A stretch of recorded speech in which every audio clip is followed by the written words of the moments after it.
Good morning and welcome to an all-new episode of Mystery, Murder, and Magic. Now, as you know, 2 weeks ago we started a totally 80s series, and I had promised last week's episode would be about Ottis Toole and Henry Lee Lucas. And then I got down with a sickness, so we're a week behind. Today we're finally getting those two creepers out there. So before we get started, I just want to say another big thank you, but this time it's to the Whitmire JCs for letting us ride in your Christmas parade this past Saturday. Now, it was a lot of fun, and it was so cool seeing all of our friends and neighbors along the parade route. A lot of those people I hadn't seen since before the pandemic started, so it was really good to see y'all.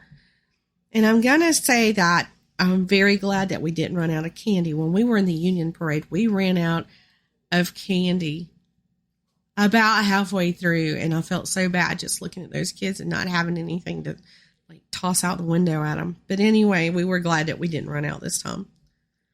Now, in this week's parade, we were behind the Whitmire Royal Regiment, which is the high school's marching band. Now, y'all, they might be pretty small in numbers, but they sound really good. And you can tell that their director, Mr. Wofford, he works a lot with them. All right, y'all. So let's get started with today's episode because we've got a lot to talk about.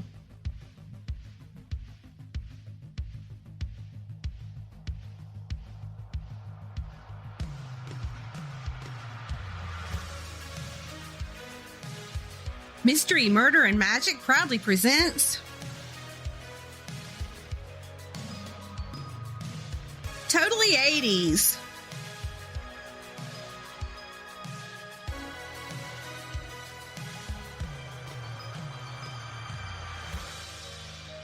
And here's your totally rad host, Andrea Lee.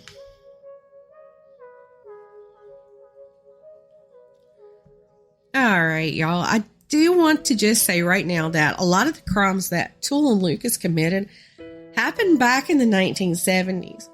I still have the cough, so please bear with me. But anyway, their crime spree carried on into the 1980s. Now, if you listen to the first episode in this series, you'll remember Ottis Toole was eventually found to be the person who had kidnapped and murdered Adam Walsh in Hollywood, Florida. And for that reason alone, I felt that I needed to include him and his partner in many crimes, which was Henry Lee Lucas. And both Lucas and Toole, they came from very difficult childhoods, and maybe it was that drew them together and made their bond so strong. The two met in 1976 at a soup kitchen in Jacksonville, Florida, and soon after forming a friendship, they became lovers. Now, like I said, they both came from troubled childhoods. Both of them were raised by moms who were very abusive, and both of their moms had forced them to dress as girls. Before either of the boys turned 10 years old, they had both been sexually abused, and by the time they met in 1976, both had their first murders under their belt. Now, do you care to take a guess at who one of Lucas's victims were? It was his mom. In 1960, he was 23 years old, and that's when he killed her after the two had gotten into an argument. He told the police that he remembered slapping her somewhere along the area of her neck, and when he went to pick her up, he realized that she was already dead. Then he realized that he had his knife in his hand and he had cut her. He spent 10 years in prison for that murder. And we already know that she abused Lucas, and he hated her for that. But he also hated the fact that she was a prostitute. And y'all, she even forced him to watch while she was entertaining her customers. No wonder he was so messed up, She neglected him a lot too while he was growing up. Once she waited too long for him to get medical help for an eye infection, and he ended up losing that eye. When he was only 10 years old, he started directing his anger into torturing animals, and he even raped his younger brother. Now, Toole's childhood was not a bit better, and actually it may have been a bit worse. Every single person that he was ever around that he thought he could rely on assaulted him. His own sister raped him before he was 10 years old. And when he was only 5 years old, his own father pimped him out as a prostitute to a neighbor. Toole committed his first crime when he was only 14 years old. A salesman had tried to solicit him for sex. So what does Toole do? He runs over the guy with his own car. Now, when Toole and Lucas met, he was already suspected of 4 murders and a string of arsons. It was thought that Toole was developmentally disabled and he dropped out of school at a young age. Then he soon turned to a life of petty crime. And even though he was in a homosexual relationship with Lucas, in 1977 he got married. Now that marriage wouldn't last long though, because apparently the homosexual relationship with Lucas was too much for his bride to deal with. So as you can imagine, both of these guys having such horrible childhoods, they were quick to bond. Maybe it was at first that it was good to have someone else to talk to who had been through what the other one had been through. And so they understood each other. And just as quickly as they had evolved from friends to lovers, they soon discovered they both had a lust for blood. And once they realized that they shared that, there was no stopping the two, because they were off on a cross-country murder spree. And get this, they would often talk about their murders and compare notes. They'd even give each other tips. They bonded over committing murders together, and this bonding took them through 26 states committing murders as they went. Now, I can't even imagine having that kind of a conversation with anybody. Like, next time you should try this or whatever. I mean, it's kind of like teaching somebody some hacks for like a craft or hobby that you're that you share an interest in. Now, the gruesome twosome weren't really picky about their victims either. Their victims ranged from sex workers to migrants to hitchhikers and everyone in between. But murder wasn't often, or wasn't all that they did. Often they would sexually assault and torture their victims before they murdered them. And once their victims were dead, they would mutilate their bodies. They never felt bad about any of it. It was like something they would later brag on, and once Lucas even laughed about traveling over 2 state lines with a severed head in their back seat. Now, not that they weren't already disgusting enough, they also enjoyed cannibalism from time to time. Several years after they were arrested, they were overheard on prison phones in a conversation with each other talking about it, and to hear Toole talk about it, it was almost like he really missed it. He's quoted as saying, "Remember how I liked to pour blood out of them? Some taste like real meat when it's got barbecue sauce on it." Excuse me while I puke. Well, they sound like a match made in hell, right? But the relationship started falling apart when Lucas became interested in Toole's niece. Her name was Becky Powell. Lucas said that he liked having someone to look up to him, so he and Becky became a couple and left Toole behind. Now, there's so much about this that I have to say. Like, for one thing, Becky was a niece of Lucas's. Lover. Okay, I mean, they knew, obviously. And another thing, Becky had to know what was going on with her uncle and his special friend, and not just them being lovers, but being murderers. What could have possibly attracted her to him? And as you can imagine, Ottis Toole was pissed. He was so pissed that he killed 9 people to work out his frustrations. But as you can probably guess, Lucas and Powell weren't meant to be. They settled on a farm in Texas, and before long they got into a knockdown drag-out of an argument. Lucas lured poor Becky out into this deserted field where he killed her, dismembered her, and then scattered her body parts. Again, I have to say, what was Becky thinking? And maybe that's where the phrase "don't be a Becky" comes from, I don't know. But anyway, Lucas didn't stop there, because he lured the woman who owned the farm out into that very same field. killed her and stuffed her body into a culvert. Wouldn't be long before Lucas would be arrested. In 1983, he was jailed in Texas, but it wasn't for those murders. It was for possession of a deadly weapon.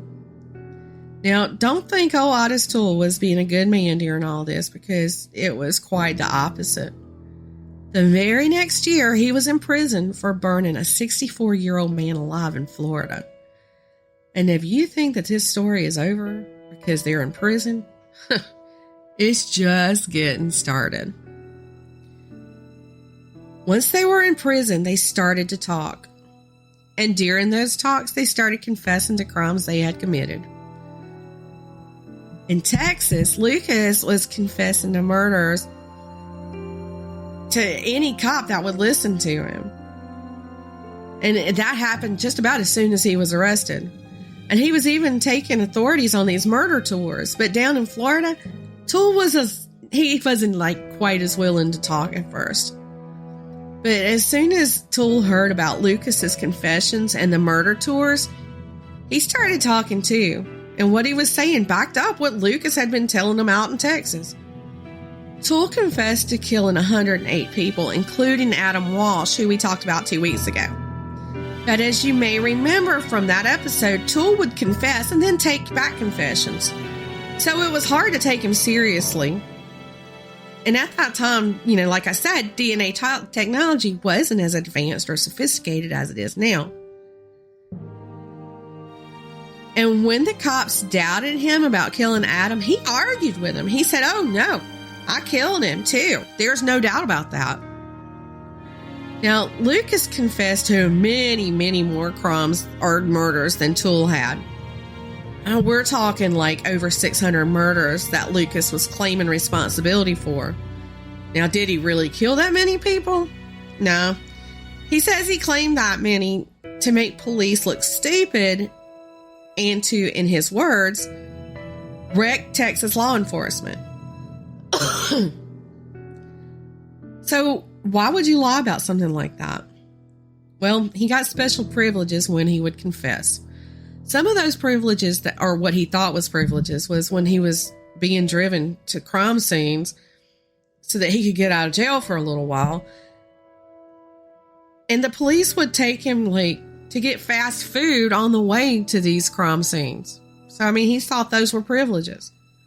So he just kept confessing. Now, I was able to find some audio of Lucas speaking with police, and I'm going to say now that you should be warned that it can be a bit disturbing. And I also just want to tell you that the audio is not perfect, so let's listen. I just want the people to know the truth. I'm not trying to hide from a death sentence. I could have hid from it way back there in 1982. When I was first arrested. I could hid from it when I was arrested in 1983. I wasn't arrested on murder. I was arrested for carrying a gun, being a felon, which is a misdemeanor charge. I didn't have to come forward and tell them one thing about any murder. It was, like I say, it was God that wanted me to do it. And I don't want people to think that I'm trying to hide from a death sentence, because I'm not. Whenever that happens, it'll happen. And as far as people thinking that I'm going to go out here and escape from someplace, no, I'm not. I don't want to escape. I've had millions of opportunities when I was in Montague to escape, and I'm not interested in escaping. I don't feel I belong on the street. And I am not going to put myself back on those streets at my own personal going out there to escape and to put myself back there. I'm not going to do it. And the people that has the feelings that I am going to do that is wrong. And they can rest nice, because I'm going to be in jail where I feel I personally belong. That was a 14-year-old girl out of Harrisburg, Virginia. She was a sexual victim. Why did you kill her? Experimental. Experimenting about sex. I just got carried away. What do you mean? Well, was more or less scared that she was going to go back and tell her family after me making her have sex with her. And I couldn't stand to go back to my mom and have her beat me the way she would have if she'd have found it out. Had she beaten you before? Oh, yes, many, many times. I've got scars all over my body where she put on. Why did she beat you? Any way she could, for anything she could. It was just one of those type things when a person's drunk, they don't know what they're doing. That's the way my family was. They drove, since I was a baby, I grew up in a drunk house. And that's the way it was. How did you feel about your mother? I just hated her. Pure hatred. Why? Because of her making me watch sex like she was having with other men. My mom was a prostitute. She sold herself for money. And I just grew up hating it. I hated the thought of it. I don't say it's her fault, don't get me wrong, but it's just something that grows inside of you for so long that you can't get rid of it. Should you have been let out? No. I told them that way back in 1968 when they did let me out. Would you tell them? I told them I would go back killing again, and I didn't want out. You told the warden? I told the warden, and I told the doctors, and I told the assistant warden exactly what would happen when I got out. You got out. Yeah. How soon after that did you kill again? Same day. Why? Just to prove a point, I guess. Prove what to whom? To the warden, the institution and stuff, that it did happen. Just like I told him it would happen. How did you kill the victim? I stabbed her to death. She was stabbed, cut up. How did you select this particular victim? She was just walking down the street. I picked her up. I took her within a few miles of the prison and left her. They're on Interstate, I think it's 12, but I'm not sure, but I think it's Interstate 12. I've had very, very, very few of my victims scream. Why? Because I never let them know when it's going to happen. The next one was in August of 75. What happened? No, I take it back. The next victim was in 70. That was out here in, I can't think of the name of it. Anyway, it's in north part of Texas here. The next victim. Why did you? Just chasing her down the road in a car. And, finally chased her down in the car and took her out of the car and took her and killed her. How did you kill her? Knifed her. Have all the victims been stabbed? No. How else have you killed? Shot them, strangled them, beat them, hit and runs. Well, it was two of us together. We hung two or three of them. I had no feelings for that person whatsoever. I never, like, for instance, I would say go from here and do a crime. I'd forget this crime. I wouldn't think of it more. How fast would you forget it? No sooner it happened. If you killed this morning, you forget it by noon. Forget it way before noon. You go back to the scene? I went back to one scene of a victim. That was in 1982. I went back because I loved that victim more than I loved my own life, really. Why did you kill her? The same thing happened with Mom. She hit me and I hit her before I ever realized that I'd done it. Which victim? That's Becky. My common law wife. Kill someone you love? because she hit you? So, it was just as fast as she hit me, I kind of hit her. That was it.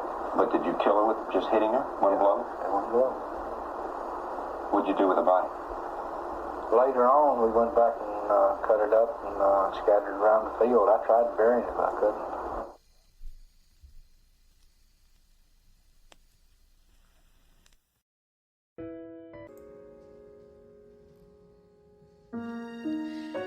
Now, I don't know about y'all, but to me, just hearing that man's voice is very disturbing. Now, I do have to say, I looked high and low, but I couldn't find any of the same audio or similar audio that was usable of Ottis Toole. Now, because of so many confessions, they would soon earn the nickname the Confession Killers. And Lucas had given so many confessions that the Texas Rangers soon formed a Henry Lucas task force to specifically work on those confessions. Lucas didn't just say he had killed this person or that. No, he offered gruesome details for each and every confession. Sometimes he'd even draw very detailed sketches of his victims, and they were so detailed that they included eye color. But no matter how detailed and gruesome his confessions were, they soon started to come apart. Authorities started finding variations in his stories. DNA technology was evolving, so that was something that threw a wrench into his stories. But the big thing was that he had no concrete evidence for anything he was telling them. Sure, there was truth to some of his confessions, but other confessions were just tall tales. The exact number of murders they actually committed will probably never be revealed because Toole died in prison from liver failure in 1996, and Lucas died while also in prison from heart failure in 2001. Now, both took the truth to their graves, but a niece of Toole's did tell Adam Walsh's father, John, that Ottis Toole had confessed again on his deathbed to killing Adam. And in 2008, further investigating and evidence satisfied the chief, or who was chief of police in Hollywood, Florida at that time, that Toole had in fact murdered Adam, and the case was finally closed. Well, that's all for this week's Totally 80s episode on Mystery, Murder, and Magic. Be sure to come back next week, and we'll be talking about some scandals that rocked the 1980s. And I'll be back on Wednesday for the Midweek Mini. Have a great week, y'all.